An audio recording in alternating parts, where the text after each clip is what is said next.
పెళ్ళైనా పండగైనా వేడుక ఏదైనా పట్టుచీరల ప్రత్యేక వేదిక వారాహి సిల్క్స్.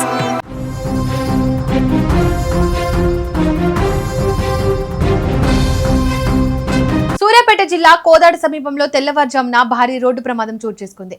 జాతీయ రహదారిపై వేగంగా వెళ్తున్న ఒక ప్రైవేట్ ట్రావెల్స్ బస్సు ముందు వెళ్తున్న లారీని వెనుక నుంచి బలంగా ఢీకొట్టింది. హైదరాబాద్ నుంచి ఏలూరు ప్రయాణికులతో బయలుదేరిన intercity private travels bus Kodad వద్దకు చేరుకోగానే ఊహించని విపత్తును ఎదుర్కొంది. ముందు వెళ్తున్న లారీని గమనించిన డ్రైవర్ వేగంతో బస్సును తీసుకెళ్లి దాన్ని బలంగా ఢీకొట్టాడు.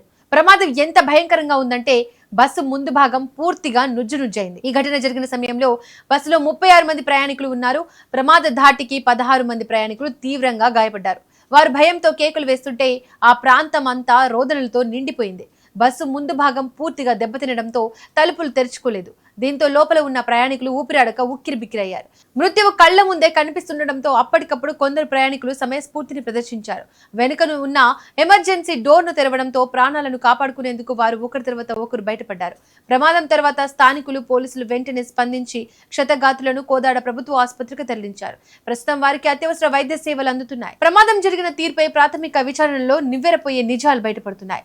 డ్రైవర్ నిద్రమత్తులో ఉండడమే ఈ విపత్తుకు ప్రధాన కారణమని ప్రయాణికులు ఆరోపిస్తున్నారు. వేగంగా వెళ్తున్న బస్సును అదుపు చేయాల్సిన డ్రైవర్ కనురెప్ప వేయడంతోనే ఈ ప్రమాదం చోటు చేసుకుంది. రాత్రి సమయాల్లో డ్రైవర్ల నిర్లక్ష్యం అతివేగం ప్రయాణికుల ప్రాణాలకు గ్యారెంటీ లేకుండా చేస్తోంది. మనుషుల ప్రాణాలంటే లెక్కలేదా? కేవలం డబ్బు కోసం, సమయం కోసం ఇలాంటి ప్రమాదకరమైన నిర్ణయాలు తీసుకోవడం సరైనదేనా అని స్థానికులు ప్రశ్నిస్తున్నారు. పోలీసులు కేసు నమోదు చేసి విచారణ కొనసాగిస్తున్నారు. ఈ ఘటనలో బాధ్యులైన వారిపై కఠిన చర్యలు తీసుకోవాలని ప్రయాణికులు కోరుతున్నారు.